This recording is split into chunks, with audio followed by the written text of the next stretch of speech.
Well, hello everybody. And we're here. We're not at the season 1 finale, we're not at the season 2 finale. We are at the season 3 finale of the story that I have dreamt about for many decades of my long life. Project Athena.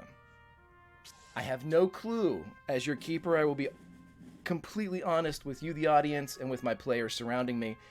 I have no idea what's going to happen tonight, as this season has gone in a very fantastic direction, a direction I cannot chart. And as I'm without my sextant and my compass, I will do what any good sailor does. I will gauge the wind, I will pick a star, and I will see where this boat takes us.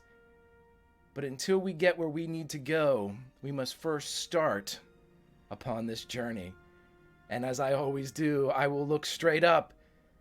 Lauren, how are you doing this evening? Who will you be playing? And are you going to be easy on me tonight? Oh, we'll save that one for the end.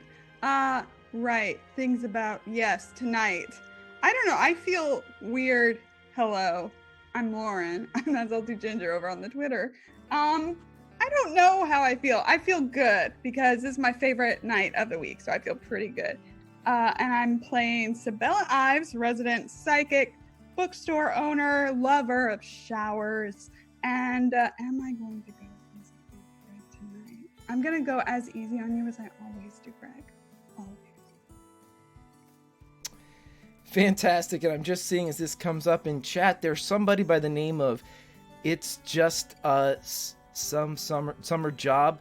Crit to Greta and crit to Elijah in the name of this motherfucking ship. All aboard. So that's another crit to let me see, somebody named Greta. Oh, that's Lindy. So that makes 9 for Lindy. Let's see. There's another crit to Elijah, 8, which is right. a guy named 6. No, And I got Kiana 9. just sent sub crits for Kate and Sabella. Kate and Sabella. Let me see. That would make that one. And that would make that one. Okay. And as we're doing this now, I guess I will go ahead and tell you that although Barney cannot be here, Poseidon sends his regards, as Dawn has donated a crit to all the Olympians.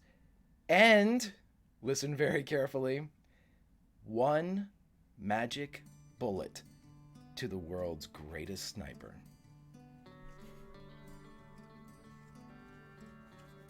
Thank you, Barney.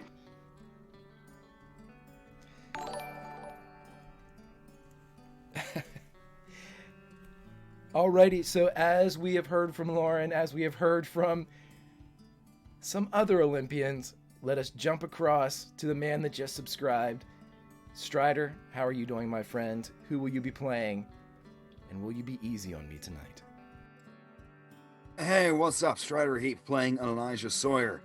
Strider's hyped up and excited. Elijah Sawyer has no idea what's going on and is pretty scared, so that can actually sum up everything from episode 1 to this point and end of season 3. I don't know, man.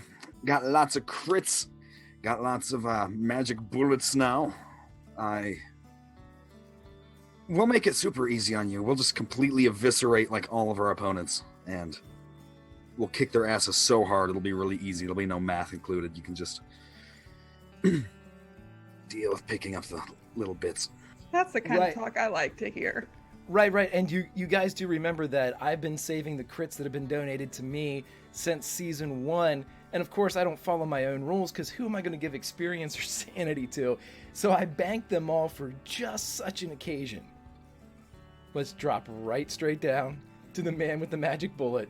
Steve, how are you doing this evening, my friend? Who will you be playing? And will you go easy on your buddy? How you doing? I'm Steve. I played Dwight Burke. Yeah, sure, buddy. I'll go easy on you. You know that, man. You're my boy, man. I don't want you to have any more stress than you feel like you need to give. And if always remember that when the time comes. So. Aw, that was so sweet. I look forward to this. So we'll see how this goes, and Dwight probably's checking his pants right now because he just fell from about a 100-foot drop and landed on the ground. So, safely. He did, and we will get to that in just 1 second. As we And thank you, skip Dawn. as we skip to the left to the resident physician of the group, Lindy, who will you be playing? How are you doing? And will you go easy on your buddy? Well, I'm doing super spiffy. I am ready. What were you expecting, Greg? I don't know what that was. No. I just, as soon as you started talking, something came in. So, Oh dear. Oh yeah, boy. All right. Go right ahead. All right. So, yeah, I'm doing super spiffy. It's my catchphrase. It's a thing. And I cannot wait to play Dr. Greta von Kraus, doctor scientist extraordinaire. She's gotten a bit more chill since a few weeks ago when she was having some real soul searching going on. She's still a little unsettled, but we are apparently on some airfield. The castle is under attack. Greta's not entirely sure what happened because she was kind of stunned during it all, but yeah, I'm ready to play some season finale. I have no idea how it's gonna go. Hopefully I don't cry too much after this is over. And going easy on you, Greg, you know me. I know. I know what to oh my god. Okay, I know what to expect from everybody. We just had some Celeste Blacktree just donated some, and here this just came in from Aphrodite. 1 boon to all. 2 crits to all. The explanation for both boon and crits, because I have no fucking chill today, and I'm emotional. Also, I have $1 left over, so whatever. So, You're the best too, Summer. okay, so that came in from Aphrodite, who is with you in chat, in spirit, in power, to make sure that the fellow Olympians feel the love as we drop down. And let me see what we had another donation come in. Crit for Steve and Strider from Celeste Blacktree. So additional crits. Thank you. Coming flying in. Just keep them coming, folks. I can wait. I can just wait. Okay. And as we always end our intros is with the Olympians leader. Allison, who will you be playing tonight? And will you go easy on your buddy? Hi, everybody. I'm Allison. I play Caitlin Jean O'Callahan, aviatrix extraordinaire, princess of the skies, America's flying sweetheart, leader of these here Olympians. And, you know, Kate's on the edge. Let's just say she's right on the edge. In Pulp Cthulhu, characters don't have classes, they have archetypes. Kate's archetype is thrill seeker, right? And yeah, she's ready to fuck shit up. She doesn't care what it is. She's just ready to do that. Am I gonna go easy on you, Greg? Well, look, most of you will know that I'm a little competitive. I'm just a tiny little bit competitive sometimes. It's just sometimes. And Greg told me a few weeks ago that he keeps a file of Kate O'Callahan contingencies, just in case I'm gonna do some crazy ass shit. Have you got your file, Greg? Okay. So my goal is to come up with something I can do that's not in the Kate O'Callahan contingencies file. That's my goal for tonight. I've never used one of them. Never used one of them. You've always thwarted me. Chat, you are fantastic as you always are. These are your Olympians. Olympians in chat. Olympians on screen. One and all. Crowned atop the mount. It's time for us to start. It's time for us to finish. But just as we do with Kronos before we go forward, we have to go back and see exactly what it is that occurred in last week's episode. So, it's pretty straightforward. We were in Castle Dietrich along the Switzerland-German border. We went around and discovered what these Olympians had been doing over the past couple weeks. Some of them had been reading. Some of them had been training and fighting, some just basking in the civility of this castle along the borderlands. Sabella decided to do a bit of a psychometry reading on the puzzle box that was gifted to her by her grandfather. However, upon further investigation, she realized that this artifact was in fact a trap, or at least her grandfather wanted her to believe such, as she could see him putting the symbols and scratches upon its surface, noting it as such. And when she was done with the psychometry reading, she looked down at the box, this box of magic and wonder that could transport one's mind and body to wherever they chose. But upon its normally blank surface, the word Calcutta resided. Now, in addition to that, Greta was busy manufacturing and mass-producing her serums with her bevy of Dr. Dietrichs, who had fallen in lockstep to form the very first Greta von Krauss commercial line. As they were putting together the serums, 1 step, 2 step, 3 step, 4, Henry Ford would have been proud of this marvel of technology and science blended together for the mass production of pain.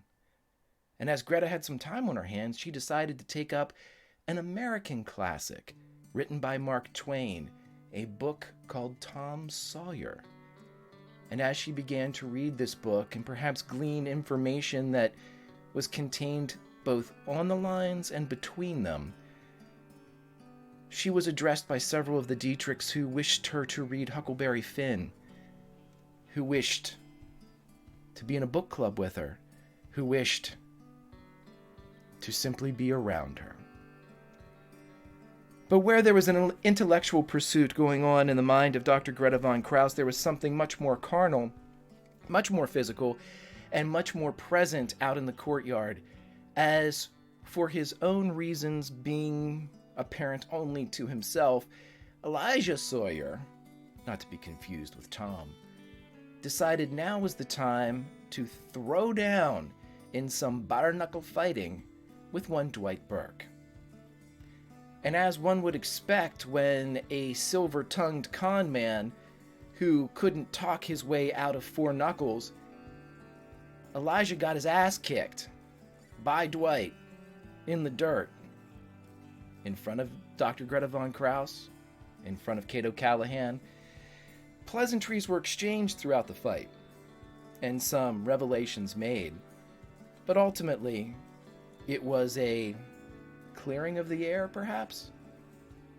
Who's to say, between boxers. Kate was able to meet with Dietrich Prime in the kitchen. She was able to fulfill her Santa Claus wish list. She was able to get a fighter. She was able to get a transport plane. And she was able to visit them upon a remote airstrip to the south of the castle's position. She thought about flying, and flying far, but she did not. She exited the plains, returned with the Dietrichs that were sent with her, and met back up with her team. Sabella was then tasked with identifying the amulet of one Jack Parsons. She found out, with the help of Dietrich Prime and Occult Dietrich, that this amulet wasn't activated by the wearer, it was activated from an outside source. Upon further investigation using her powers of psychometry, Sabella Ives was able to figure out and was transported to the Malibu beach house of one Jack Parsons. There, Jack Parsons, perhaps more spirit than man, admitted to sending the amulet to Kate so that whenever he found the right dimension, the right window, where she loved him, he would call for her, and he would bring her to him using the amulet. This information was given to Kate, and the amulet was not put back on. Right around that time, the forces of Nazi Germany attacked the Castle Dietrich. We saw Ludolf von Alvenschleben and his bevy of fantastics as they assaulted the castle, but more fantastic in and of itself was the being that appeared upon the top of the castle walls, a man wrapped in leather, making a promise to help should the Olympians never go into the purple nowhere again. They were to stay put. And to force her hand, Dwight Burke was launched off of the side of the building, falling 100+ feet to the stones below. It was a moment suspended in amber. Kate made a decision that perhaps she wouldn't have. And the crew was whisked away from the castle wall tops to that remote airfield south of the fortress. And that, ladies and gentlemen, is where we begin the season 3 finale of Project Athena. Olympians, humor me. What will you do? Are we still at the airfield? That's where we're picking up. We just got there. You just got there. Great. Quick question. Do I have the amulet in the puzzle box, or did I give that to Dietrich Prime? I'm assuming because you guys were discussing it at the time, and you had the puzzle box in a pillowcase, and you had the amulet kind of wrapped up as well. You were discussing having Dietrich Prime destroy them and whether or not that was going to come to pass. But with the narrative, I did not see where you had actually given those things to Dietrich Prime. Okay. So as far as I know, you guys still have them. If you wanted to leave them there, I will accept it as well.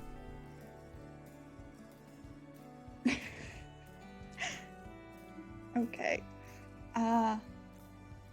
So Sabella just looks around, infuriated as she usually is when she pops up in a place that she doesn't want to be. What are we doing?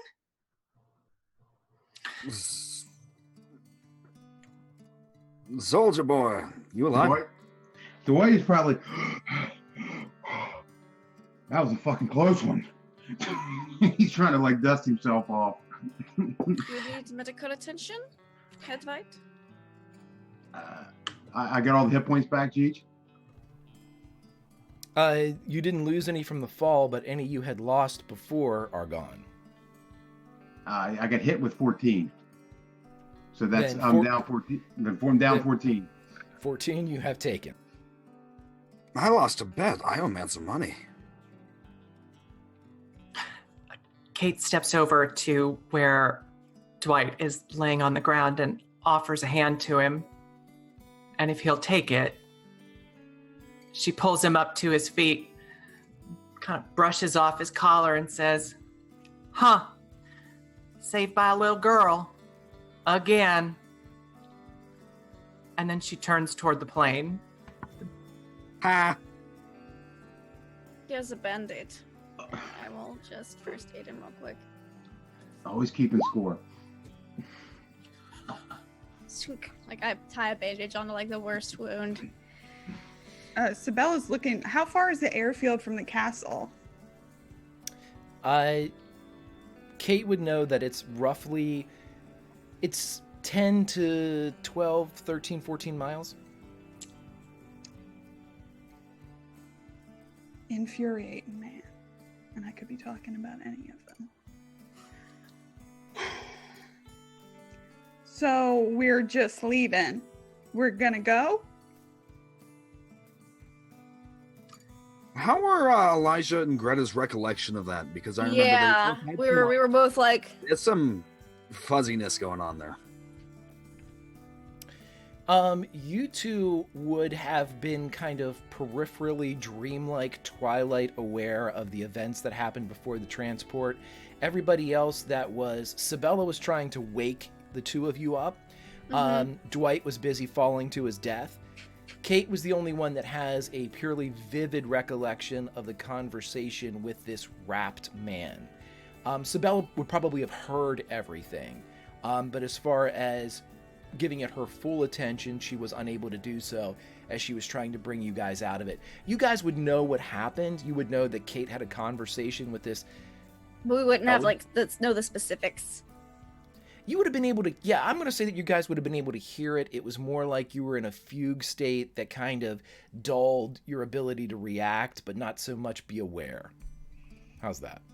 Okay. It seemed like... Do you know who that was? Everything was a bit hazy. Katie, did you know who it was or what it was?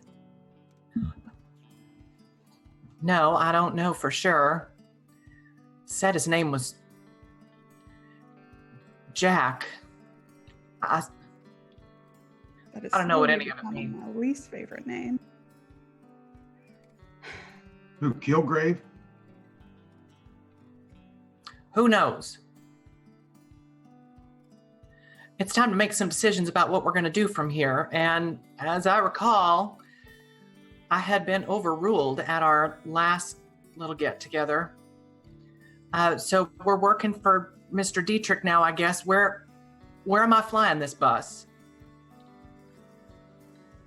I think he seemed to think that we were going to Calcutta. That's what that box said. I don't trust anything that box says, but and she's kind of like holding the pillowcase. Probably has tossed the amulet in there by this point. I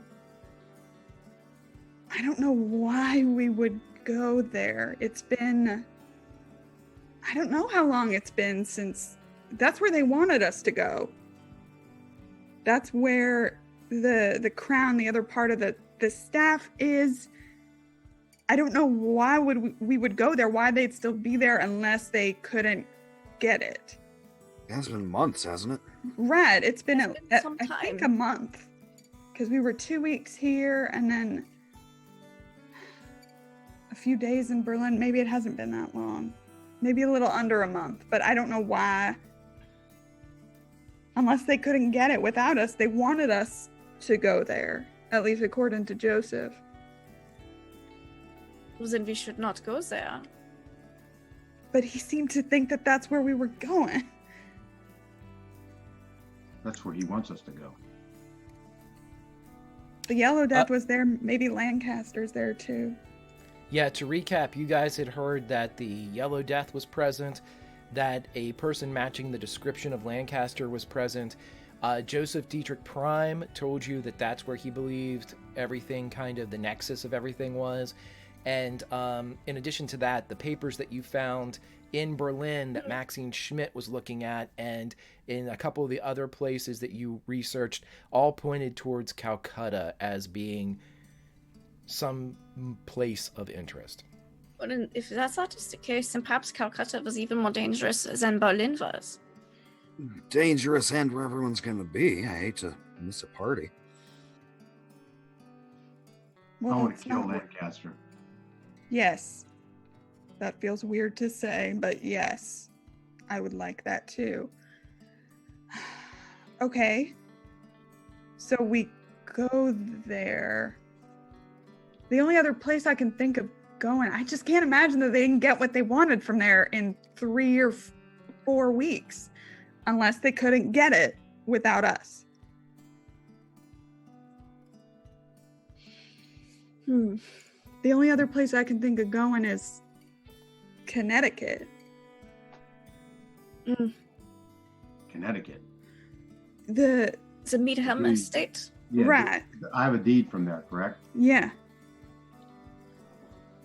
So if they got what they wanted from Calcutta, that's where I think they would go, since the New York building's been compromised a few times. So I don't- Is this equipment good enough to get us across the ocean? Katie? Oh, what? Sorry, were you talking to me? No, Obviously. just being passive aggressive over here. What are you doing, brooding? I'm just waiting for instructions. Can you stop? Whatever this is. Yeah, it'll get us there. If it'll get us to Calcutta, it'll get us to Connecticut. Maybe. What would you like to do? I'd like to get going. Oh, we got to get in the plane. Let's do it. Wherever you fly is where we'll go. We'll have to refuel before we get. If we went to Calcutta, we'd have to stop and refuel, right? There will be multiple stops. Yep, it's at least 4 days. We could find paper there, see if anything's been in the news, if they've cleared out, and then we would know where to go. We just need to get to civilization.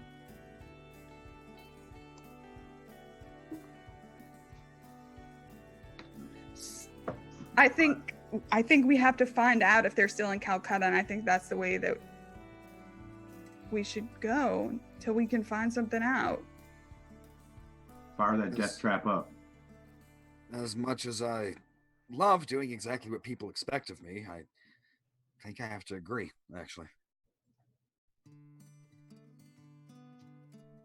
So we're heading east then. Yes, Captain. All right.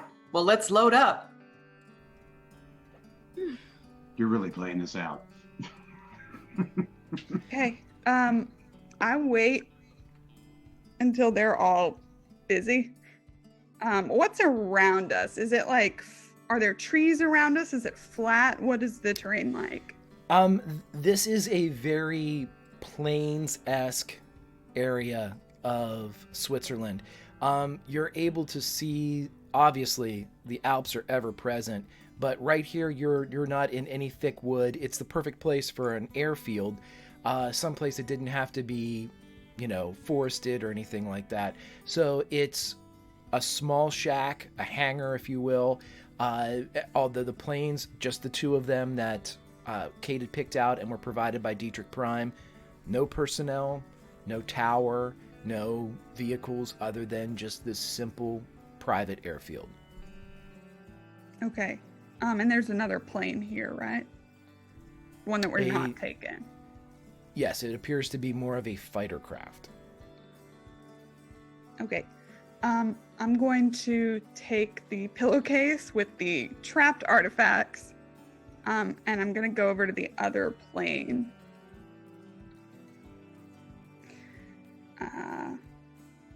And I'm going to, again, Kate's loading stuff up, so she's getting the plane ready. She can't see anything. So I'm going to tuck it away somewhere on the plane. Okay. Don't protest. I can see that face. I'm not protesting. I'm just waiting to. I'm just waiting to see what the skill roll is to see how I can contest it. Is all. Yeah, it's going to be a stealth roll. So give me a stealth roll. Dwight would be spot hidden on her too. Dwight? Spot hidden? I've never heard of that. That's weird. Never would have thought. Super weird. Hey, It's quite a character. Yeah. Okay, go ahead, Dwight. I have one skill. You have two, at least. You So gonna yes. roll it, Steven? You're walking into a trap, but that's okay. I don't know if he's gonna do it or not. Oh, fish. He has one skill. I'm very good at that skill. He's very good at it. So, what would you like to do? As I know what the setup was, but as we've already stated, with an extreme, it acts as one as well. So, yeah, I was gonna crit it. okay. So what that means is, this is in Vegas terminology, we have ourselves a push. Let's go ahead and we can either roll them straight up, or if you guys want to double down on crits, go right ahead.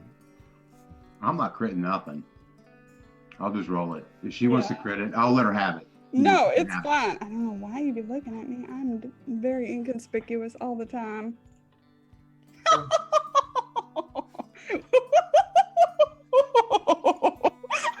I got to roll off against that. Yeah. If you want to continue to watch her, yeah. I failed. She beats me. Yep. So as the narrative would dictate, as you are looking around, Dwight, you see Sabella, and in your mind's eye, voice, tongue, it's just Sabella. How did I lose that? Because what do we? The dice do what? Uh-huh. Uh-huh. Okay. Where do you want Rat. to put 'em? Touche. I'm not. I want to put them somewhere that they can be. That they're not really seen by the Olympians, not too conspicuous. I'm just trying to be able to. If any of the Dietrichs come out here, I want them to be able to find it. Is the idea. Okay, then what you would find is in this type of like fighter aircraft, the main storage for this would be under the seat. So you can tell that there's a compartment underneath the seat of the craft, so you can easily pull up the bottom cushion and find like the 1 foot by 1 foot kind of recessed tray that's under there, and it would easily fit what you want to put there. Okay, I do that, close it up, and then I take off my right glove, not the one with the, or rather, because I haven't been wearing it, I take it out of my pocket, not the one with the scorch mark, the other one, and I leave it on top of the seat. Okay. Yep. So your unscorched glove is left as a bearing marker for whoever might find it. Yep. Okay. Yep. Then I board my plane. Elijah wanted to make a small comment to Katie once everyone's, spreading out, going every which way. Captain, you told me you never wanted to be more like me. And I gotta say, sitting and stewing in your own angst, being an outside observer, it's not a good look for you. He'll waddle over to the plane. She might shoot you. I saved that for you, Mr. Burke. All right. So is everybody on board? Yep, I'm buckled up and I've got my fun, scary tome opened. Mm-hmm.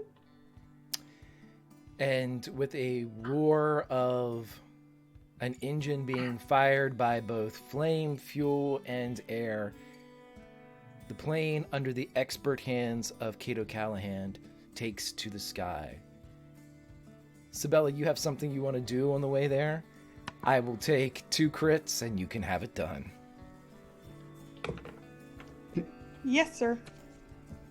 Mm-hmm. I want it. Take them. Can I give her a crit to look at my cross? Do you want me to examine the cross on the way? I'll allow it, but it's not going to be a full reading because I don't believe you could do a full psychometry reading in the plane. Then I don't want to do it then. In that environment. Okay. I will look at it, I promise. Yeah, so Sabella works on learning the resurrection spell again. I like to think it just, the first time, it made sense theoretically, but not practically. Because why would it make sense practically? But after, when she talked to Dietrich Prime about Lancaster, she re-looked at it again, and that's why she's studying it more in depth on the plane, because she's working through something. So she's trying to think about it more in a practical sense. And with that approach, the text makes itself available to Sabella, and she is able to go beyond the words, beyond the phrases, find the true meaning behind this ritual, and it becomes a part of her. You now have the ability to cast this spell, Sabella, but as it would dictate, when you do, there is a sacrifice, and mechanically, you know what it is. It's your brain. All right, off to Calcutta. I will hand it over to Kate O'Callahan as she tells us how the trip is. Yeah, great. So, so we get up above the clouds. It's kind of low overcast, hanging over Switzerland. So we get up to cruising altitude, and at that point, Kate sets the heading for our trip. And do we need to have a conversation about what that heading is, Keeper, sir?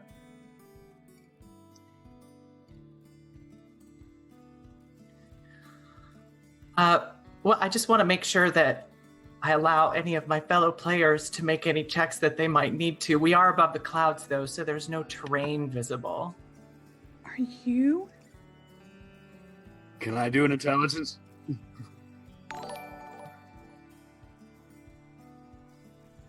Right. He has no clue.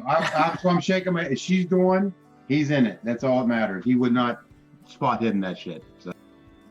Right. So yeah, I'm sorry, I was muted for OBS, but I said that Dwight Burke, with his fear of flying, would not be making spot hiddens, as he is not looking outside the window. If you want to make an intelligence check on... See if we're heading east. That's all I care about. Yeah, Greta's slightly curious. She doesn't care to a certain extent, but she's curious, as is Greta's nature. And of course, I trust Katie, so why would I think anything is untoward? If we're not heading to Calcutta, she's only going to Okay. get comments, nothing else. This is PvP then, and as with PvP, I don't like to see you guys blow your crits on each other as you kind of like see who's got the biggest crit. We're not going to do that. So instead, if you want to do something, you have to make a roll. And I would make this roll for an NPC, a greater NPC, and this is the DC that I will set for Kate O'Callahan, who has established the narrative. Whatever you do, it's got to be an extreme for you to figure this out. You are in Kate O'Callahan's arena. Greta's just gonna try and make like an intelligent guess based on what she knows of science. So, and like weather patterns and Kate's psychology, because she has a good little bit of... Can I use EDU instead of intelligence?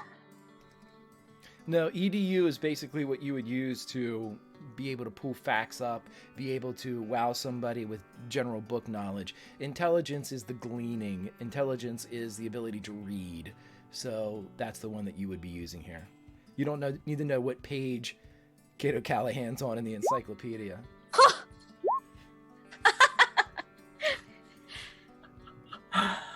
Elijah? Kate? Yeah, Elijah notices. Elijah has this sense as we get up above the clouds that we are in a gentle turn, and we are definitely not flying east. We're flying northwest. Going to a one-on-one, just up in the cockpit, looking out the windows. You know, I was always in like small biplanes. I never flew anything this big. Mm-hmm. Maybe the controls are different or something. Where are we actually going?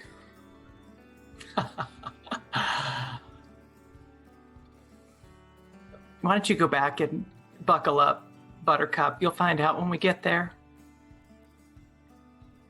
I see you have so much trust in me. Mr. Sawyer, we missed our chance at possibly the greatest enemy that humanity has ever known. Because y'all felt like whatever little vision he gave us was something that we just needed to trust implicitly.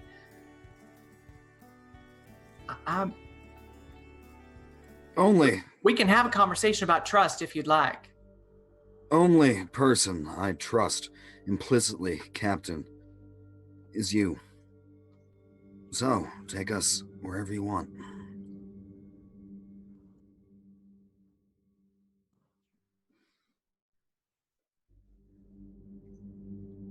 Are you going to stay in the cockpit? He's back and forth. No, nothing brought up to anyone else.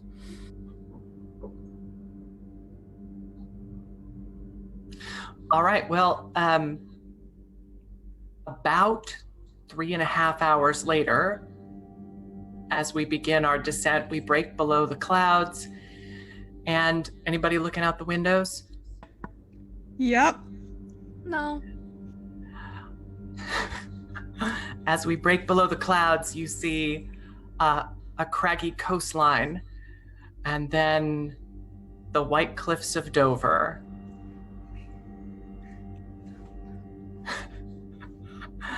And soon we are flying over the farms of southern England.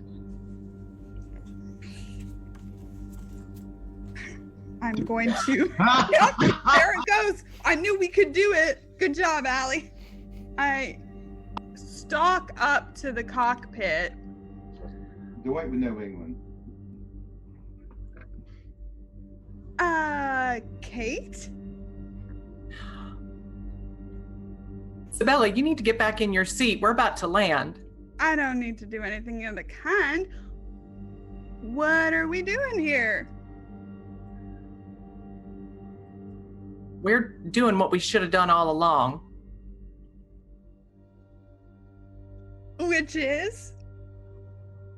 At this point, like, the smile is so strained.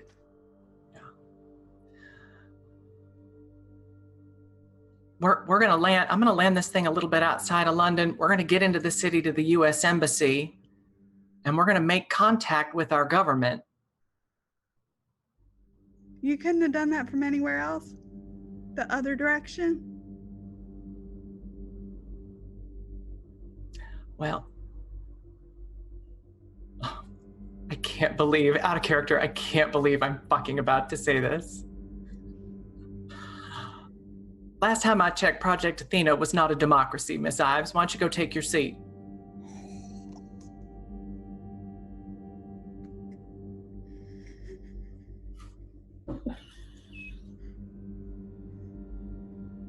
I stand there.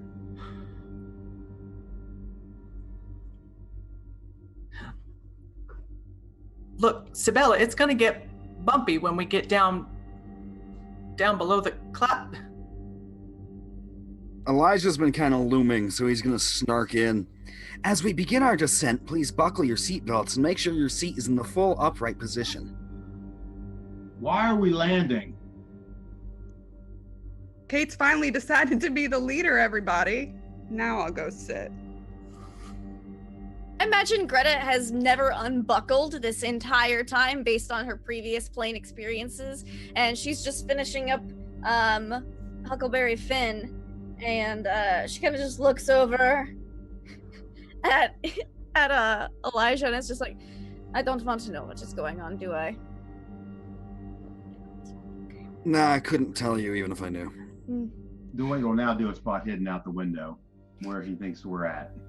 I'm sitting right next to it, and I'm just ignoring it, like I don't know. Okay, Dwight, I need you to make a sanity check as you look out the window. I said I was happy to have you and was going to take it easy on you today. And I've succeeded. Okay, so wrong. As you look outside and your absolute terror in flying, you see that the ground is so far below you. But when you look out, you are close enough to this ground that you remember visiting this place by boat several times. You know it to be England.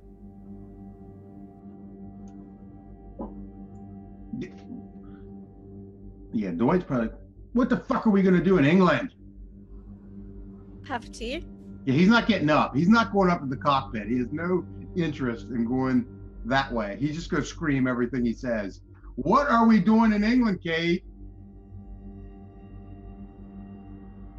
Interestingly, as a aviation history buff, the cockpit in this plane is too far away from the passenger compartment to hear any of that. Dwight's not getting up. He's just gonna go with it. He can, on the ground. He can get on the ground. He's probably okay. He may get the hell away from you, but he's definitely okay with getting on the ground. So what we will say is a brief 30 to 45 minutes later, and Kate, where did you set down in jolly old England? We sat down at a very, very small private airfield just outside of London, where Kate landed back when she did her very first transatlantic flight. So this is a probably, although it's been some time since she's been there, probably still a grass field with a small tower outside of a little sort of a village in the suburbs of East London. So as you kind of motor up through the tall grass that seems to be blowing with a breeze of an ocean that's no longer seen, and as you start to leave the craft, or as the craft is opened or slowed to a position, you see that this is exactly as described, a very remote, very private, very Spartan airfield, with one exception. There is what looks to be a marble placard, and with a bronze plaque affixed to it, it says, "The landing field of Kate O'Callahan," and the dates described for your transatlantic flight. I'm expecting there's a farmhouse that's not too far away with a family that I have some relationship with. You are in England, and as the plane has landed, the door is open. You are no longer trapped aboard this flying coffin, Dwight. You and the rest of the Olympians have the entire aisle at your disposal.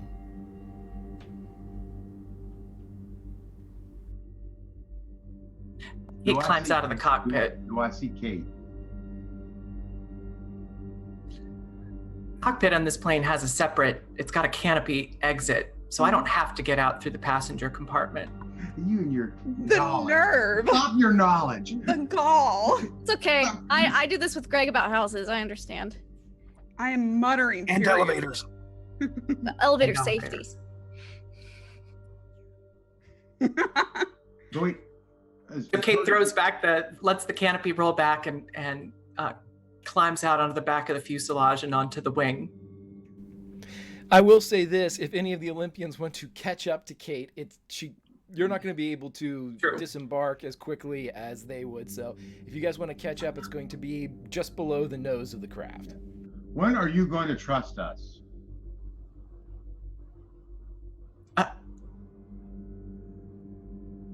Mr. Burke, what are you? I'm saying you want to lead, that's fine. But when are you going to trust us? So you expect me to? We're going to take a vote. No, you're the leader, Kate. You flew us here. We talked about it. When are you going to trust us? Do you want to end this, or do you want to keep running? That's apparently what you want to do, is run. Mr. Burke, we are headed into London to the embassy of our country. I'm not heading gonna... to no embassy. I'm not going to an embassy. Oh, so don't do that. So now, so now you're not. Now I'm not the leader anymore. I'm the leader when you say when you want me to be, but when I do something that you don't like, okay, right. I see how this works, Mr. Burke. No, it's not how it works, Kate. I'm not going to an embassy. I don't do that. I don't go to governments. I don't do those things.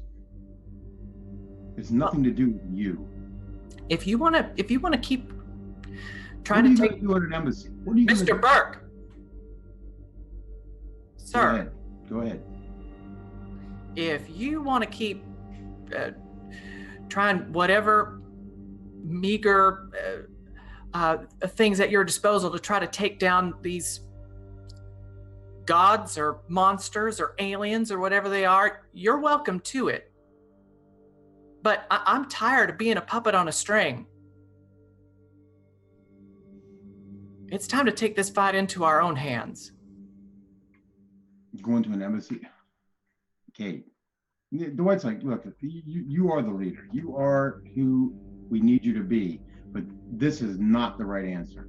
Going to these people will not understand. They're not going to help us. We are agents of the United States government, Mr. Burke. I am no agent of no United States government, believe me.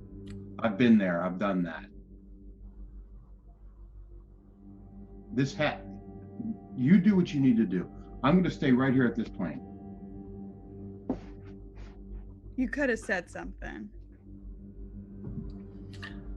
I would just like to remind everyone that legally Project Athena has been disbanded by the US government, and therefore they are not at all obligated to support this, but information could be useful to them.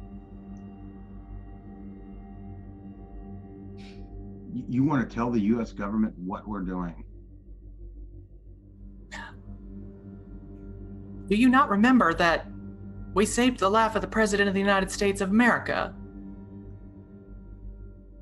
So you're going to trust the United States government. You don't want to trust Dietrich. That's fine. I understand that. But you're going to trust the government? We missed our chance to put a bullet in that man's head. You wouldn't have been able to. But we might. We could not have killed him. We couldn't kill him. Then what's the point of all of this? I'm through with this. If you want to follow, then follow. And if you don't, well, at least you're in a place where you speak the language.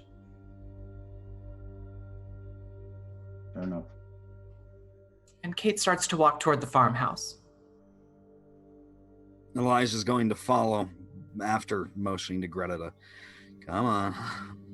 She'll follow, but she's got like a notebook out, and she's just kind of writes some notes. She's walking, sticks them in her bag. At least this accent is easier to do. I wasn't very good at the German one, but this one. You were not. So perhaps I should attempt an English accent. They are not very fond of Germans right now. Well, love, I would love to hear it if I get the chance. I'll think about it. So as 3 of the Olympians... And I put my hat on. Yes. Of course. Who is that player? We have a new player here. Where's Lindy? She's like Zartan. So as 3 of our players go towards the farmhouse, I ask Sabella Ives, what do you do? Stew. I'm looking at Dwight, assuming that he is still with me. I'm still there.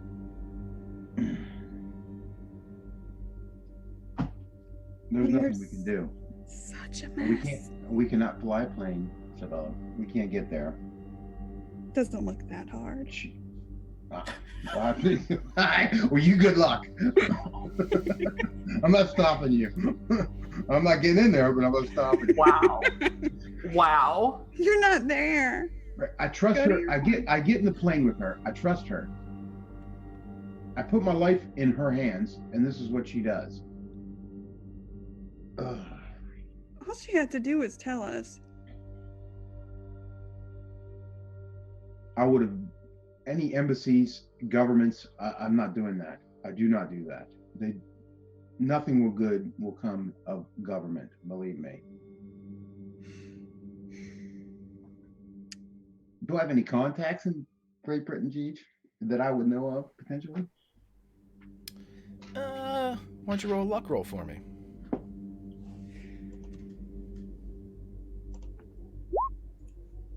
Oh, shit. The dice apparently say that I do. Yeah, you could probably figure out a contact or two. Bird! As we welcome in our raiders, everybody, thank you very much. We are in 1933 in London. It is not We've been kidnapped. Yeah, it's not where most of the party thought they were going. Welcome to Pulp Cthulhu's finale of Project Athena. The characters are arrayed around me. This is, you are very welcome. Sit back and enjoy yourselves as we see some juicy, saucy inter-party conflict. So Dwight, with that role, Do I with think an extreme... I get somebody to get us to Calcutta?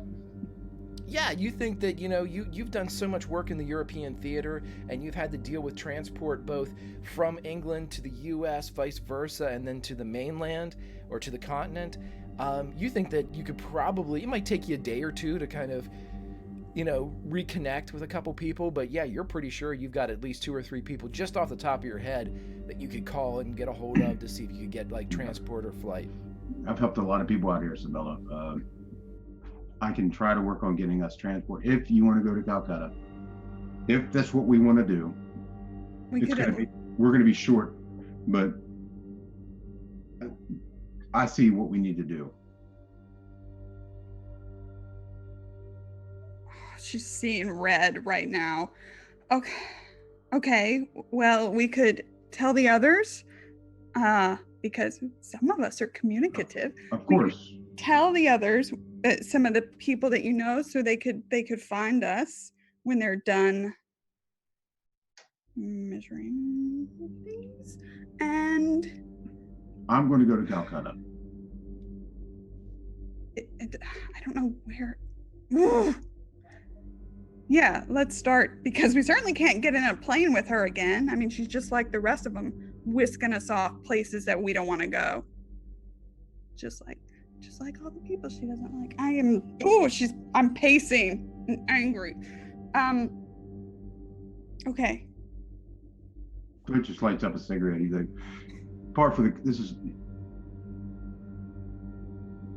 give her time.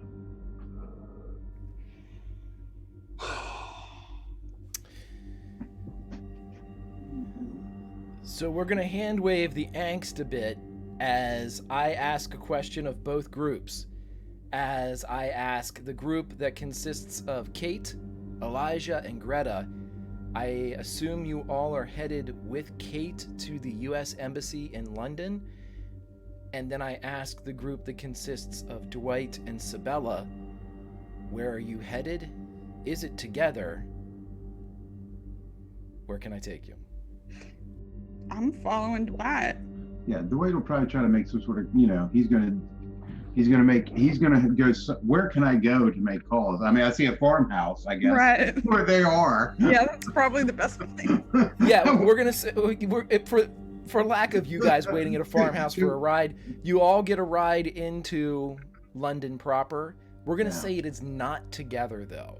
We're gonna say that Kate, Elijah, and Greta get a ride into London, and Sabella and Dwight get a separate ride into London. Before we go quite that far, I'm not quite sure that I'm sure that I wouldn't just leave the other two standing there for all of the bluster. I know it's not safe for us to be separated like that. Let's say it's more like taking 2 different Ubers. You're both waiting there, but like a half block apart from each other for a ride. Like you guys are, you know where everyone's going. It's just there's that distance born of recent conflict that everyone just kind of nods, and so it's not like you're leaving them, Kate. You see that their intention appears to be to go into London. We can RP the exchange if you'd like. It's perfectly up to you guys. Yeah, I just don't. I don't. My intent was never to split the party at this point. It was to call the bluff. I know. Poor Greg. No, poor you, because it's getting split. So. Well, I mean. How about we do this? Okay. As a keeper, I will inject this element into the narrative. 2 taxis show up at the farmhouse. Okay.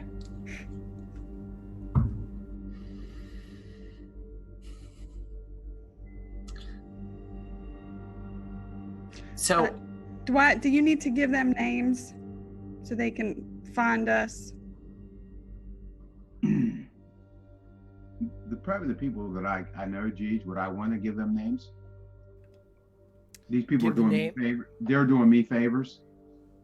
I mean, do the I peop- get? How long does it take me to get in contact with the people? You're going to have that to I go. know? You're going to have to go into London to make these contacts. Okay. Whether or not you want to share the names of these contacts with people, that's completely up to Yeah, you. I would share them. I'm not trying to hide from them.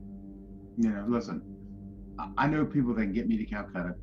If Sabella wants to come with me, she's more than welcome. Kate, going to this embassy is just wrong. I trust your opinion, but we cannot do this. Well then, Mr. Burke, you know, for the record, that makes you anything but a soldier. That makes you a mercenary. I haven't been a soldier for 20 years. 15, whatever. But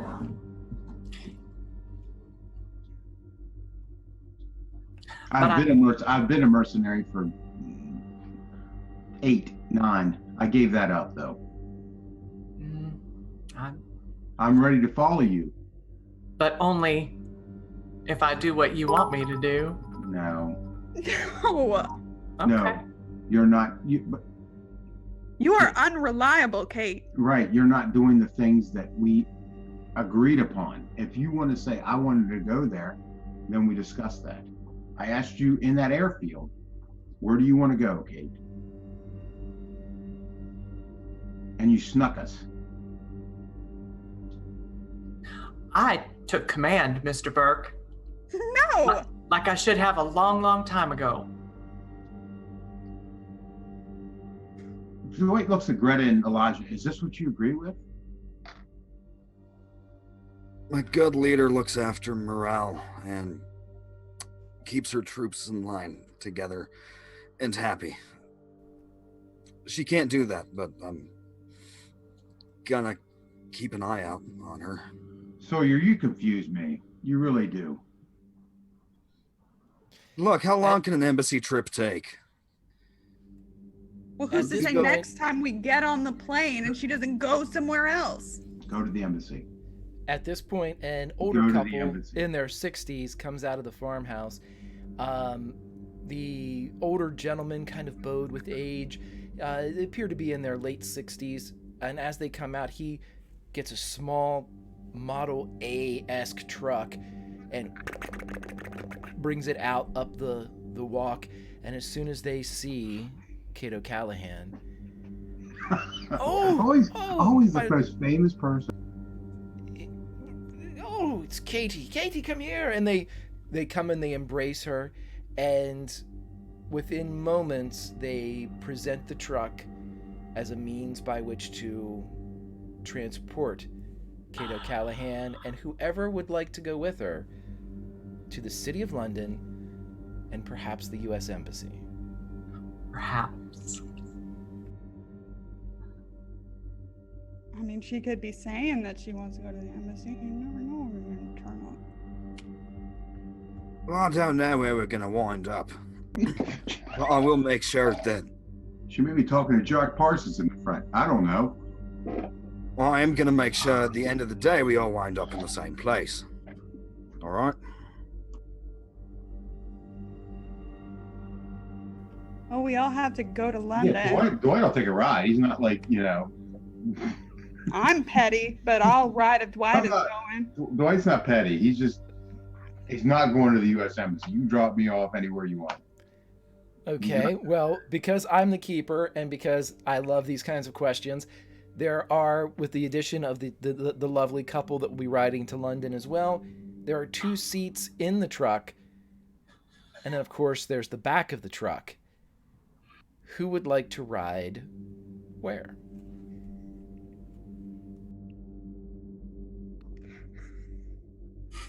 I'm in the back. I'm in the Going back. anywhere I'm in the near back. her. I'm in the back. I'm by Dwight. Only person I can rely upon. Careful, I used to think that too.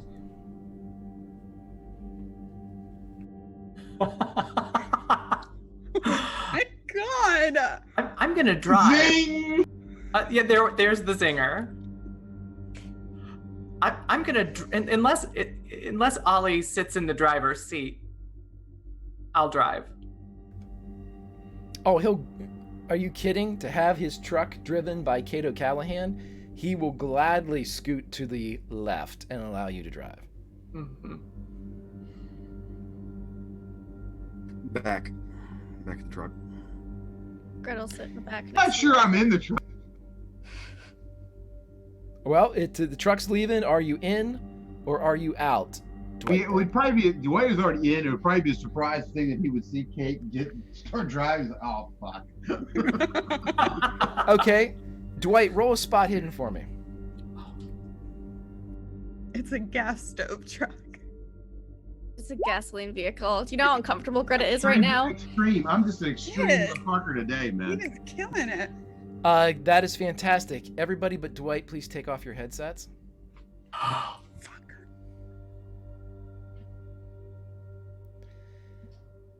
Dwight, as you are deciding whether or not you're going to get into the truck driven by this kindly English couple, you look back towards the airfield, and there, leaning against that makeshift hangar farmhouse, a puff of smoke above their head, you see Father James. I'm going to have them put their stuff back on, but you see him. Dwight jumps out of the truck immediately.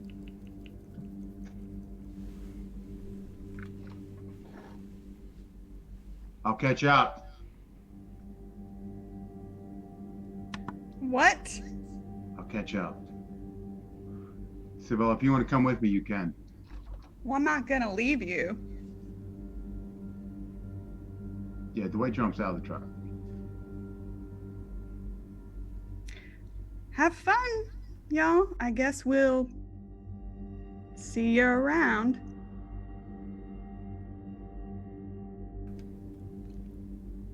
So, Elijah, Greta, and Kate, as Kate, you are behind the wheel of this truck. Are you headed into London?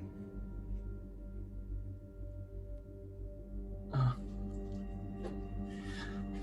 I hate this.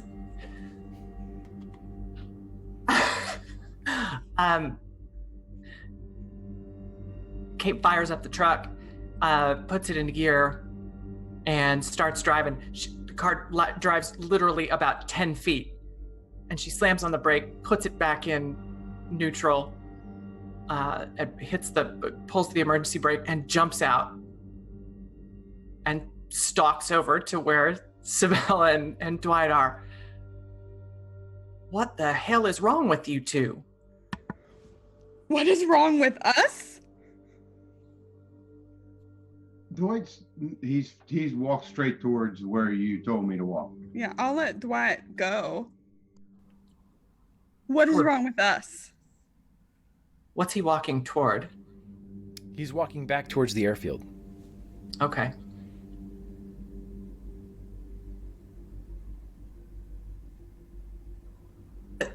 Exactly. What is wrong with you? Sabella, I'm just trying to get things back on track here. Y'all want to fly us back into the middle of that Yellow Death in Lancaster and at the bidding of a person that you know is destined to be the doom of us all. I've been holding back on this for a long time because I don't want us to be. We're stronger when we're together. And But- you think this has brought us together? We've never been together. But at least we've always been in the same place. That's not the same at all. Look, you were there. Belle, you were there that day that Kilgrave did all this and made me the leader, and I didn't want it. But I don't know how to lead if nobody will follow.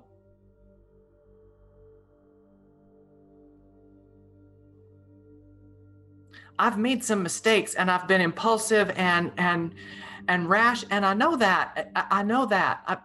I've always been that way, but if we're gonna defeat this thing, I need you all to trust me. I don't.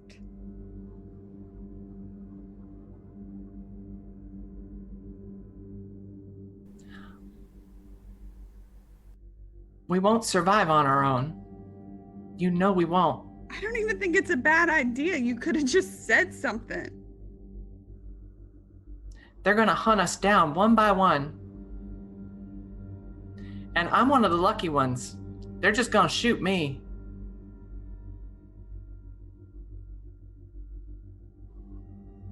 The thing that they are afraid of the most is the 5 of us doing what we know is best to save this world.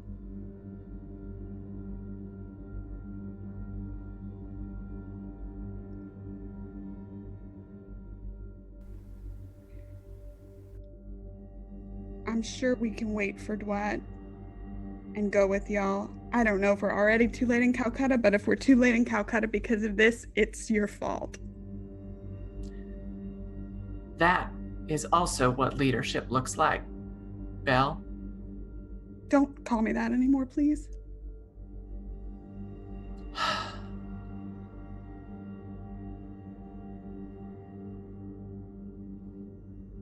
What's Dwight doing? You guys can roll spot hiddens for me. Yay. No. I have a billion crits. Is this PvP or can I just use one? Regular success for mine. Neither of you see Dwight.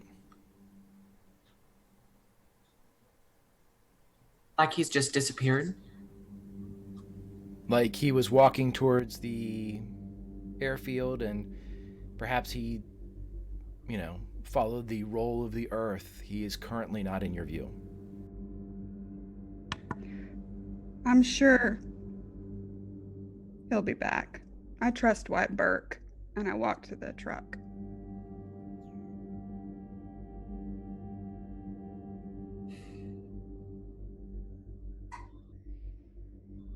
He couldn't have gone far. I'm just gonna jog in the direction that I saw him go. Okay. With that being said, person ever. With that being said, I would like everybody but Dwight and Kate to take off your headphones, please.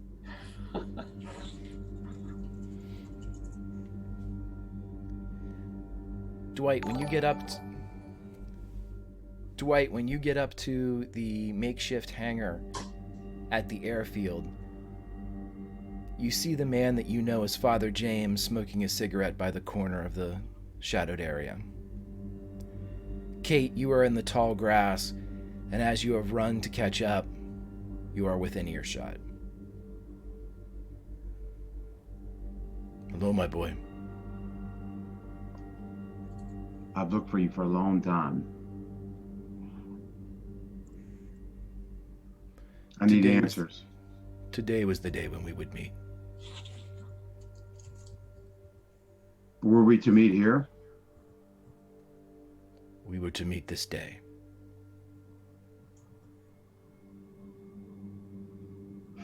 What do I do? I don't even, it's a ridiculous question to ask you.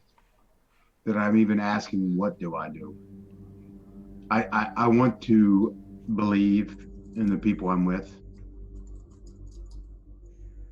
But I know that I can't keep running. I'm not going to keep running. If I die fighting them, I will die. But I'm not doing this. I'm tired of this. I'm tired of questions. I'm tired of all that. I need some sort of guidance to tell me, is the path right or is it wrong?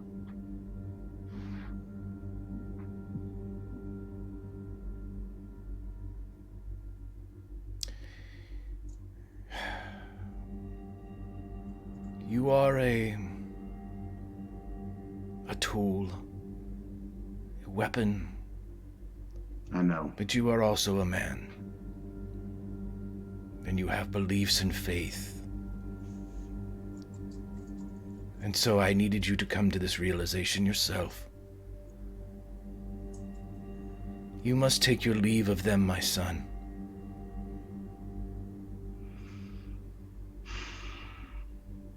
You know this. Where do I go? It is a lonely path. It stretches before you, but you will never be alone. You must walk the path of Christ, my son. You must go to Jerusalem. Your path will guide you once you get there. If they will not, you must fight, my son, until your last breath. You want me to take none? You are the only believer. Kate walks closer at this point. And as she does, she crosses herself. Father, I don't believe that to be true.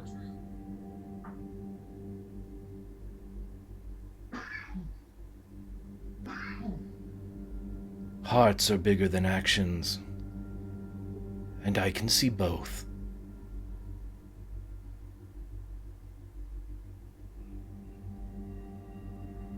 Dwight kind of looks at Kate.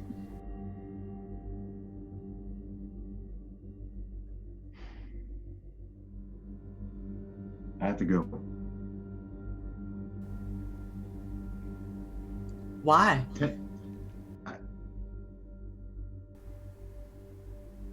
I'm going to go to Jerusalem.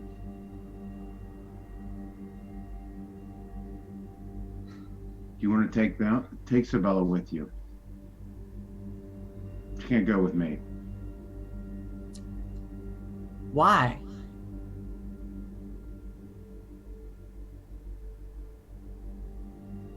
What he's saying is true. You don't need me. Take them. You don't need me. I have no business with them. I've done things a lot. If I die, it doesn't. Kate, the angels of time will never remember me. You need to take them and you need to protect them.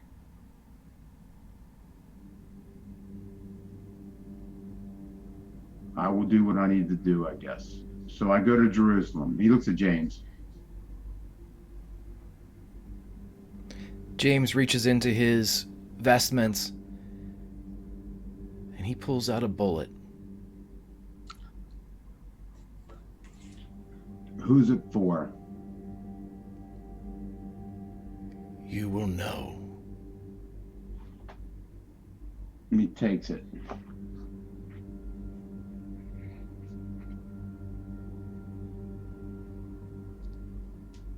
Are you ready? I was born ready. Dwight disappears. Is the priest still there? No. Fuck.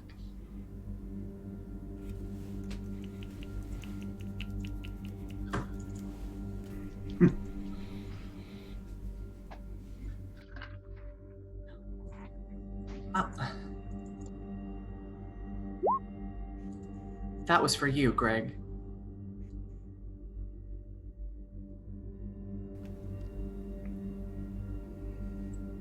They're yours if you want them. I earned it.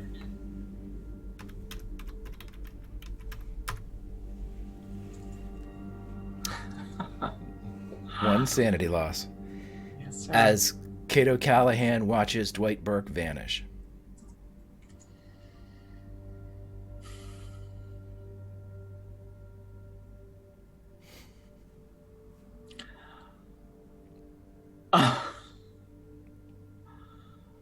I jog back toward the truck.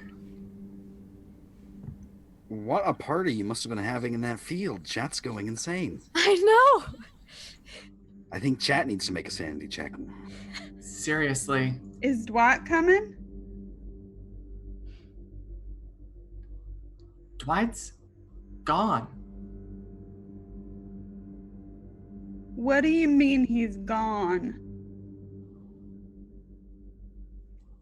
Just- I mean, Just give him some time to stew. I'm sure he'll be fine. no, Sawyer, that's not it. He just vanished. He's with some priest. Dwight does have a history of just vanishing before my eyes, so I can believe it. He said he had to go to Jerusalem. And he gave him another one of them bullets. I asked him, he said he couldn't take us. He had to go alone. Oh, well, that's easy to figure out why. Though I don't know why I'd be back in Jerusalem.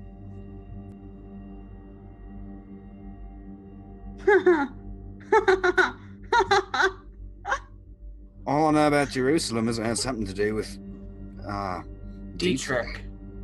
That's the one I'd make copies of us. What did Joseph say? You needed to have faith to do it? That's funny.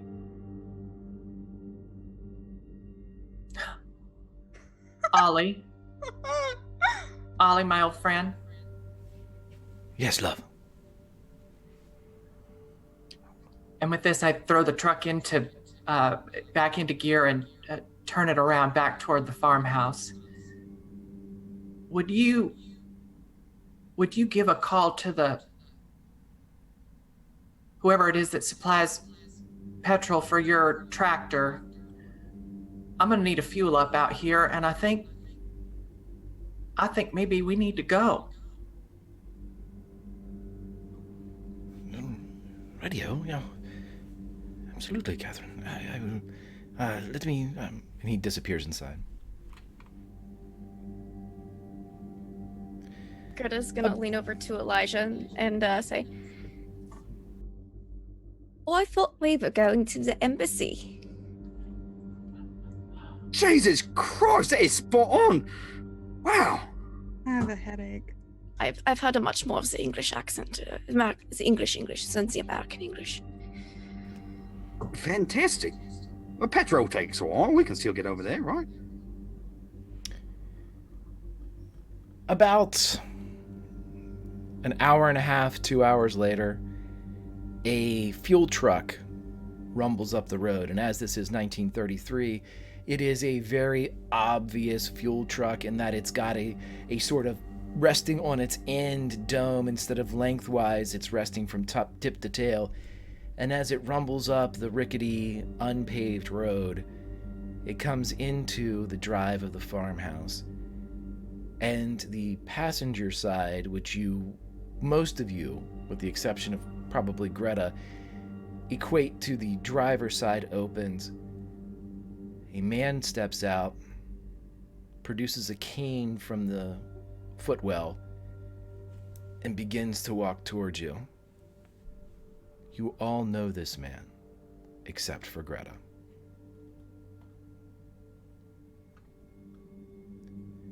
Because of my hat, right? You can't tell who I am. He can't tell. Yeah, he doesn't know who you are.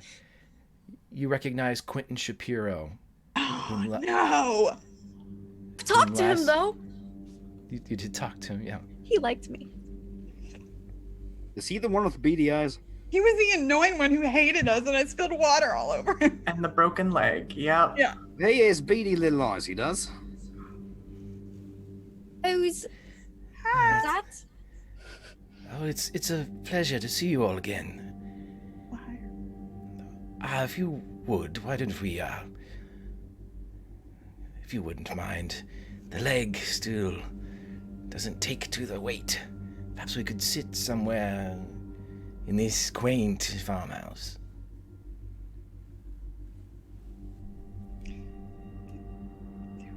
Herr Shapiro? Yes, Dr. Greta von Kraus. He only spoke over the radio. Injury here? Yes, we spoke over the wireless, yes. That is good to hear. May we hurry up a bit? Perhaps sit down.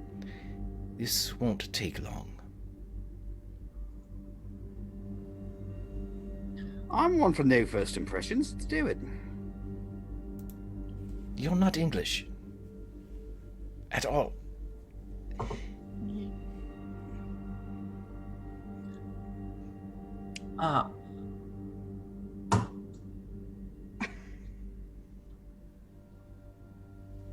Everyone's hackles are super raised right now. I want to go eat some tea with this guy. That's all I want to do, Greta. He says I'm not English like he actually knows what I am. He's not polite, but sure. I'm here to help you all. It's up to you whether or not you wish to listen or snark or whatever it is you Americans, pardon me, Doctor, what you people do. Mr. Shapiro, the last I recall, you were in the employ of... Caduceus, yes. Is that still the case? It is not the case. I tend not to like to get my paycheck from psychopaths. Kate, if you didn't notice her hand on the pearl grips of her 45, as she relaxes. All right then, let's talk. Perhaps over some tea? Yes, this is a farmhouse. There's, in all likelihood, a farm table, which would be fantastic. It would be brilliant if we could sit. To Sarah, I feel so rude. You wouldn't mind if we came in and sat at your table for a bit? Not at all. And she goes and opens the door. All right, let's just expedite this process. Can we go inside, please? Agreed.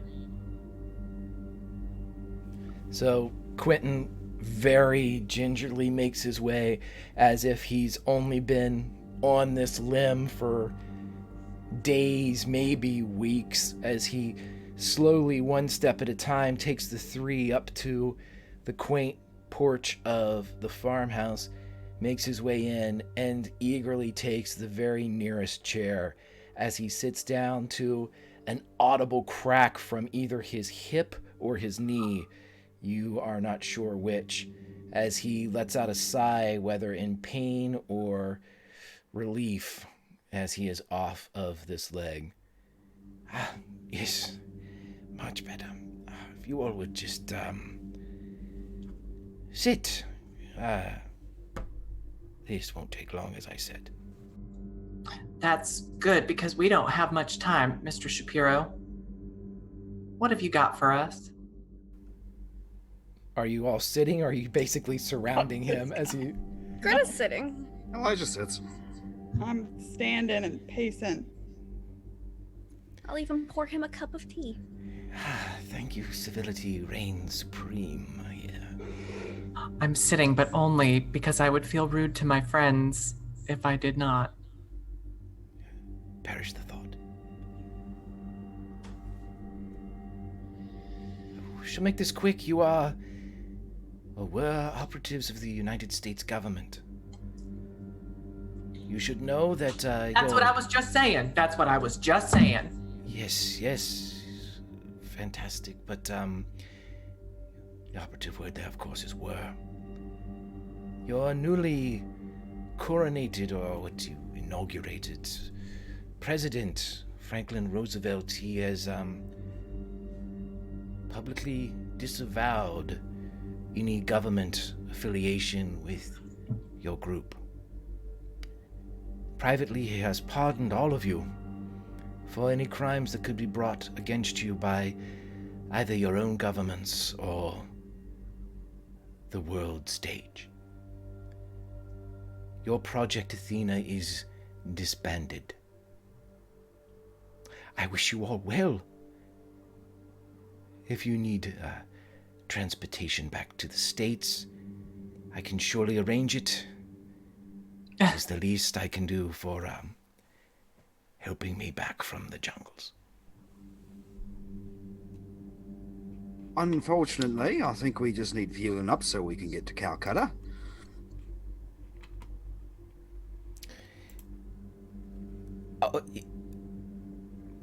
I believe you perhaps misunderstand.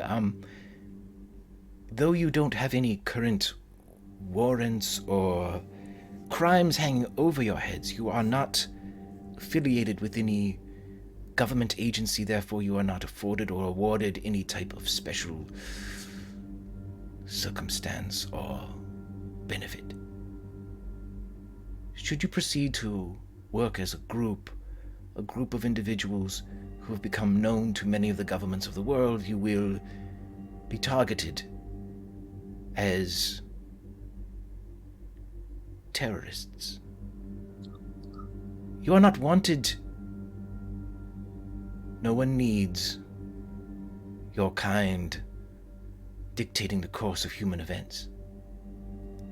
Governments are here for a reason: to maintain civilization and to provide for the will of the people. We learned that from the colonies. But you supersede that. I have read the reports. So it is my duty as a citizen of England and of the Crown and of the world to tell you your time is over. Honestly, Katie, if you wanted to take him out back around the farmhouse and put him down, I'm not going to stop you. Very fine, Mr. Sawyer. Prove me correct.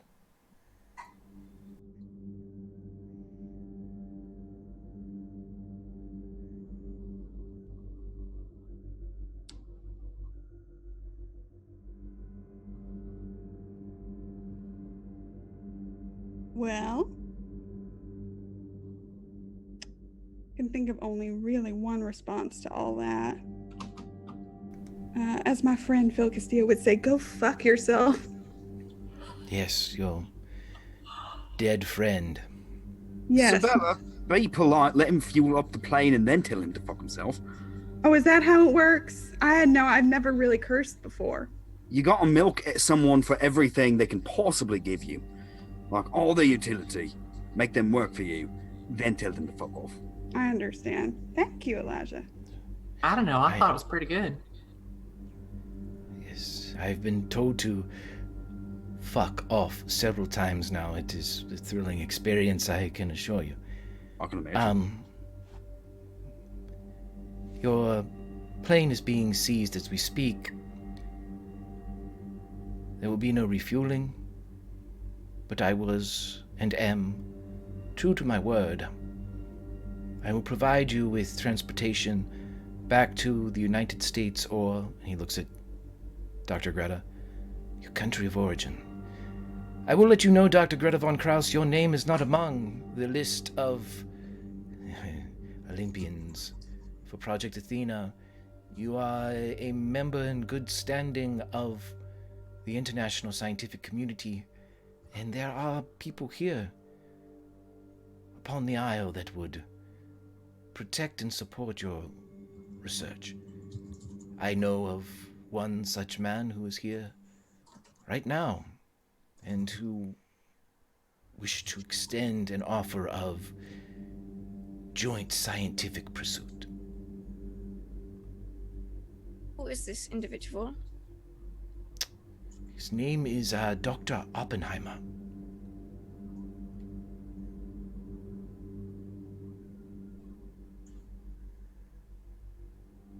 I've heard of him. had a mutant fangirl for a moment. It's As have I.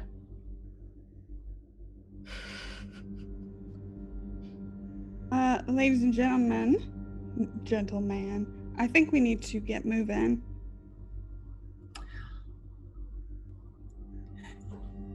Yeah, I'm looking out the window. What do I toward the field? What do I see? You mean spot hidden?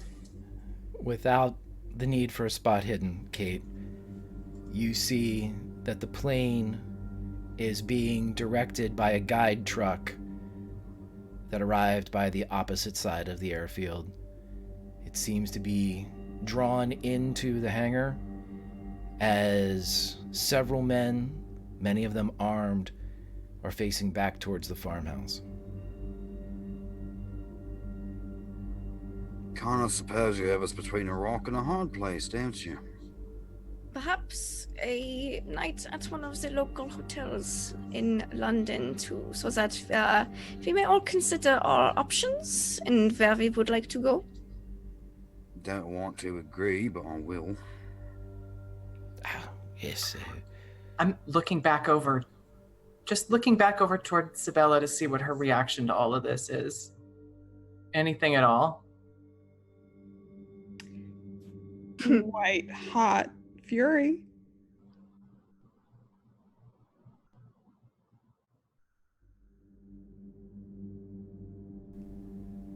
As he starts speaking again, I'm out the door, serpent gun out, heading toward the hangar. Not running or jogging, just walking very intently. Miss Ives, Dr. Greta von Kraus, and Mr. Sawyer, if you value the life of your leader, you would do best to calm her. This will not end well. Can I kick him in the knee and then go after Kate? No, you can do whatever you'd like. I would like to kick him in his bum knee and then follow her. Do you want to crit that? Yeah. Okay. You crit the shit out of it as you kick the man in his formerly broken knee.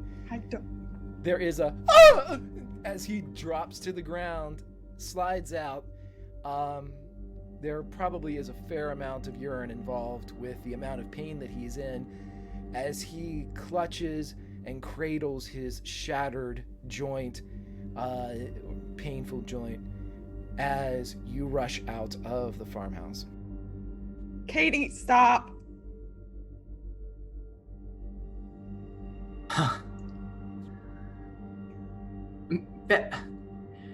I'm still walking. Miss Stop Ives, walking. what? Are we supposed to just go with them? We can figure it out, but really, I don't want to have to practice my new skills on you this soon. So, you just need to come back.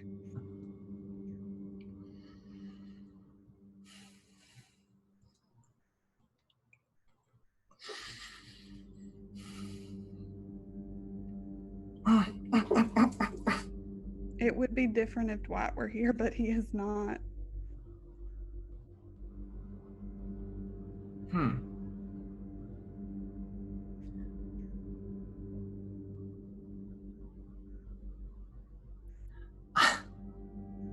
Kate's right. She's like aiming toward soldiers and then back toward the fuel truck, and then she's looking at Sabella. But they're gonna,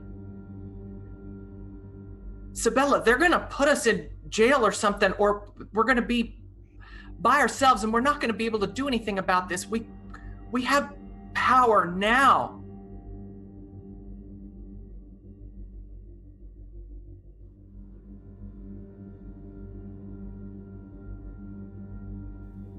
I can't stop you, but I really, really would prefer you not to die.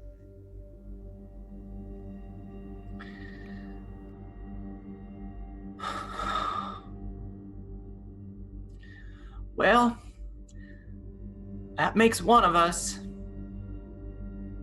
And I take a shot at the fuel tanker. Assuming that it's far enough away that it's not going to hurt the house or the airplane at this point.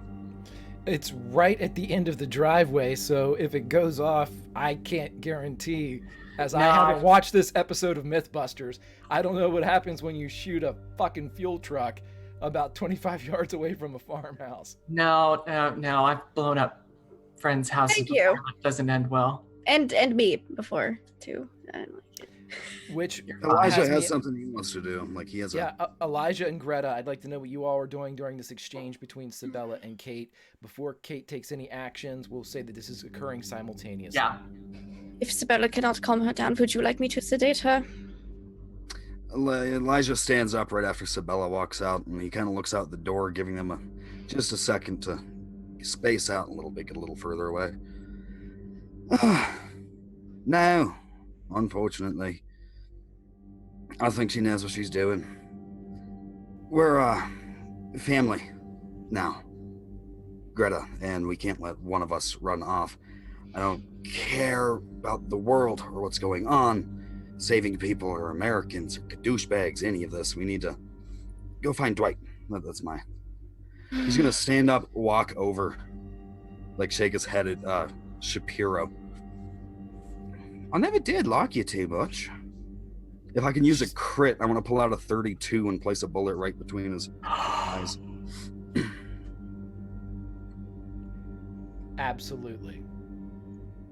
As you murder Quentin Shapiro, we are going to cut to 1 week later. I would like every one of the Olympians to make a luck roll for me, please. I would like to crit it. You cannot crit luck. You told me we could crit anything tonight. We said we could crit anything tonight. How's an extreme success? Okay. God damn it. Okay. Lindy's just waiting to not give me. Go for it. I tell you what, this seems like teacher's pet shit, but I have a reason for it. I will take a crit from Lindy, but the Americans must roll. Cool. Oh, Jesus. Hard fail.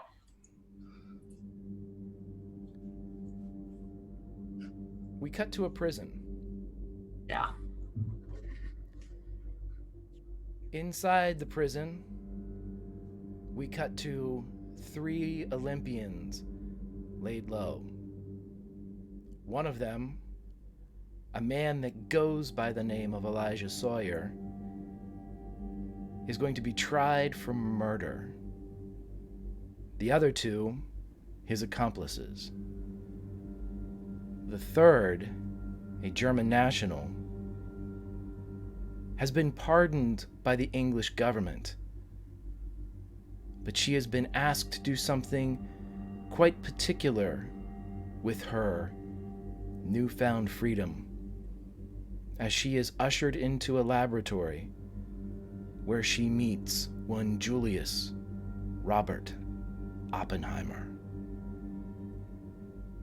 He nods in a mixture of civility born of the youth of America, gestures towards the laboratory, and begins a research that will create the end of the world. But that's now, not then, not to be. As Elijah Sawyer faces an execution, and Sabella Ives and Cato Callahan face incarceration,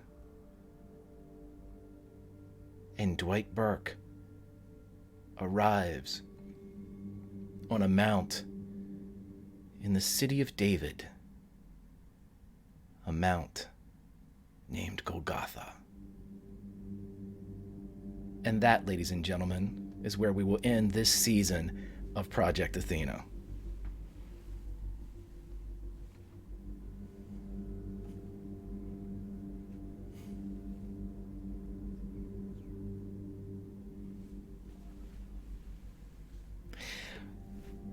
go to some happy music. Fuck, man. All right, let's go around and talk to everybody. Let's start. Hey, let's start with the man condemned. Strider, how are you doing, my brother? Where can we find you? And I don't know, man. What do you, just say words. Words. Not sure what these luck rolls are for, but the extreme success right when I killed this dude, like, I have good vibes about it, and Elijah, he's gotten out of way worse situations than this.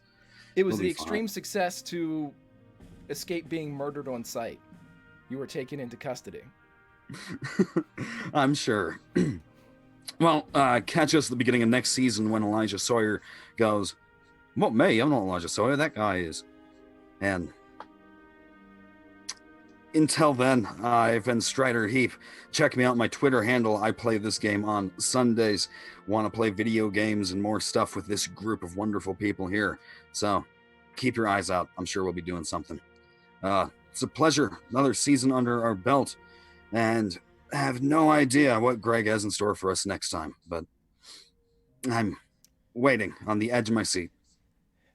Fantastic.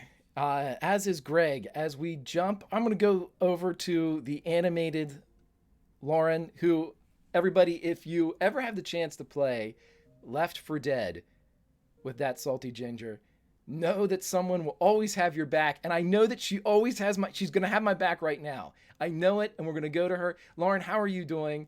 Where can we find you online? And how much do you have my back? Fuck you, Greg. See, everyone? So Wait, what? angry. I don't even know who I'm mad at.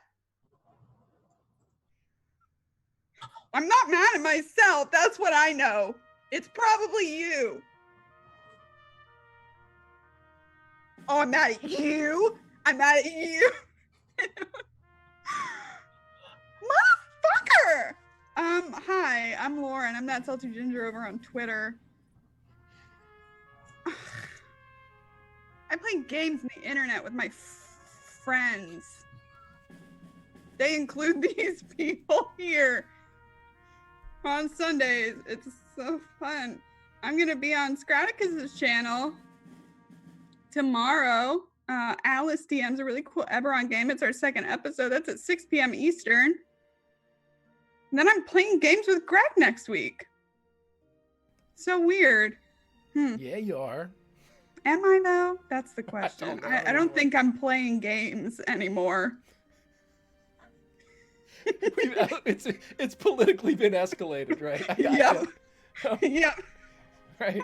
We're like rival nations that have to meet across a table and be civil, right? Okay. Yep. Okay, goodbye. Goodbye. Let's jump over to Dwight Burke. Steve, how are you doing, my friend? Where can we find you online? And, Yeah, I'm on Big Pay 50,000. That was great. I mean, I just literally love that. That was the best. I don't know where we even go from here. I mean, what does Summer said something about us being like disaster children? We are straight. We're straight to disaster. We just go with whatever, and it happens. So I love it. I love them. I love everybody. Thank you for the crits and the donations, and see ya. I loved it. Fantastic, buddy. And hey, the good news is Dwight's the only one not in jail. As we jump down to, well, actually, Lindy's not in jail either. Well, I'm in lab prison. yeah, there's definitely Science jail. There's the 1933 equivalent of an anklet on Dr. Greta Von Krause. How are you doing, my friend? Where can we find you online, and what did you think? So, Greg, if there's no witnesses to the crime, could they really pin it on Elijah? I'm just saying, there was those two people in the farmhouse, and those were technically the only witnesses besides Greta. She moves pretty quick. Are you suggesting you're going to murder the old couple? Potentially. I'll ask you some I'll DM you some questions. This could absolutely help the defense. Thank you, Greta. Polite. She, We'll you explain know. to the rest of you. So, but yeah, she's in lab jail. She's in scientist prison. If Elijah gets convicted as guilty and they send him off to execution, I'm just gonna say things are gonna get real messy around England, especially with all this lab equipment Greta has access to right now. But yeah, I guess I'm just kind of processing everything that happened tonight. I can't really vocalize any emotions because they're still forming. Wow, that was certainly something. Greta's not happy, but we'll see what happens next week on Project Athena as we start off our next season. If it starts, or are we taking a couple of weeks break, maybe something? Whenever we play our season premiere of the next one, we'll see what happens. And yeah, we'll be sending some messages to people about stuff. Yeah, it'll be real interesting. Oh yeah, you can find me online at Laugh Love Lindy, where I play games all over the internet. A lot of D&D, Call of Cthulhu, and shit. Follow me on Twitter, where you can post all the stuff that I'm going live on. Definitely check out Call of Cthulhu this Wednesday on Encounter Roleplay 1 to 4, where I'm playing a lovely, beautiful trophy wife. And then check out next Saturday on Power Square RPG, where I'm a necromancer. And then right after that, Anarsis, where I'm playing Ryutama, and it's super anime and cute and happy and nothing but fun times. Good. Fantastic. So yeah, DM me about that civilian murder, and we'll see how that goes. As I drop down for the final time this, our third season, I asked the last Olympian, Allison, where can we find you online, and what did you think?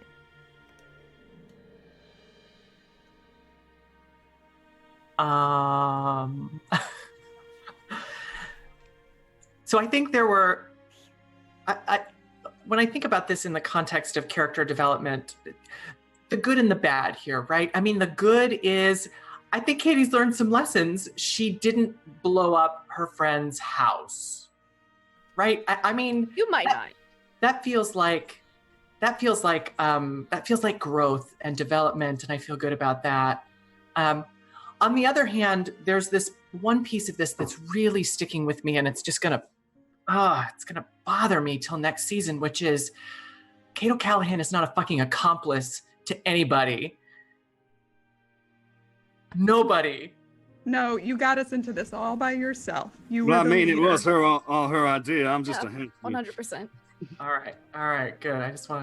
I feel much better, my friends. Thank you so much. No, they followed you. Those two followed you, so they're fuck them. Be careful what you wish for, kiddos. That's the lesson I'm learning from tonight. Cannot wait for next season. Love the story, love these people, love chat, love it all.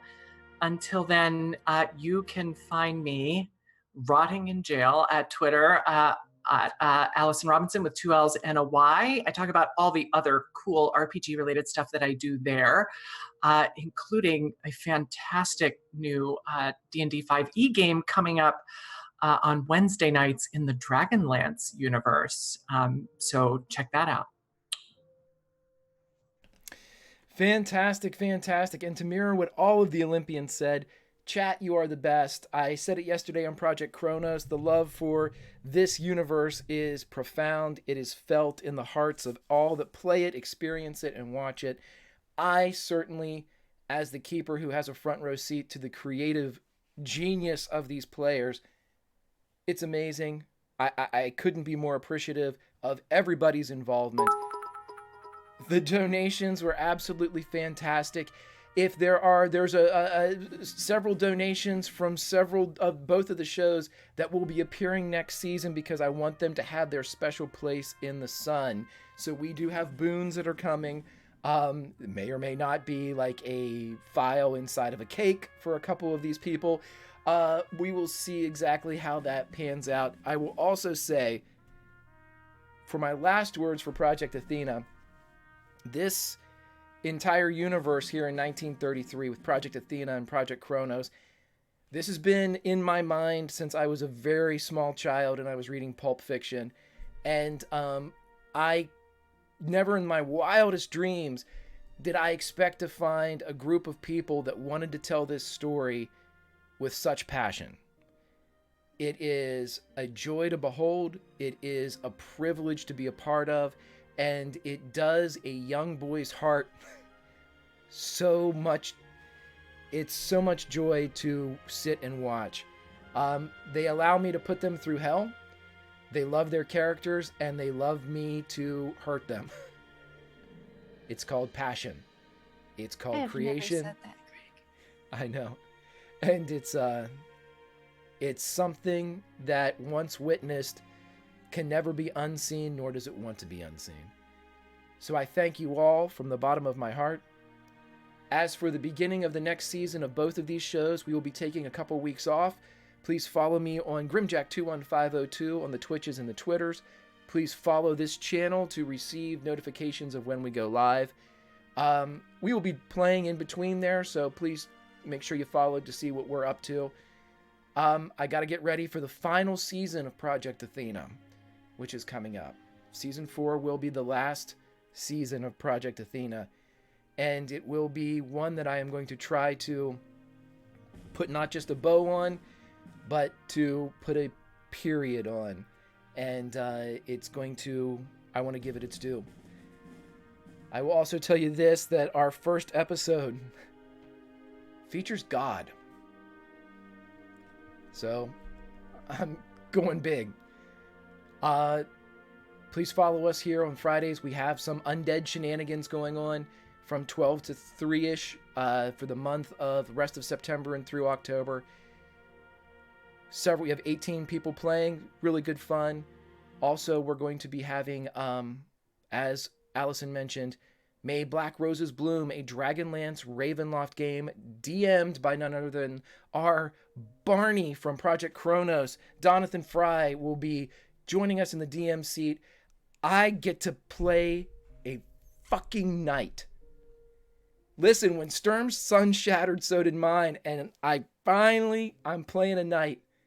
And none other than friend of the channel and perhaps God, Grant Ellis will be coming in on Fridays in mid-October to do a little Invisible Sun with us as we join this growing community of fantastically implausible actualities. From Monty Cook Games, I couldn't be more proud to jump into that insanity. But my pride begins and ends with the people that you see here, the people of Project Kronos, and everyone that deems and lends their talents to this channel. I couldn't ask for any more. I'm done. I love you guys. Take care in 2018. We're going to batten down the hatches here in 1933, and we'll be back soon.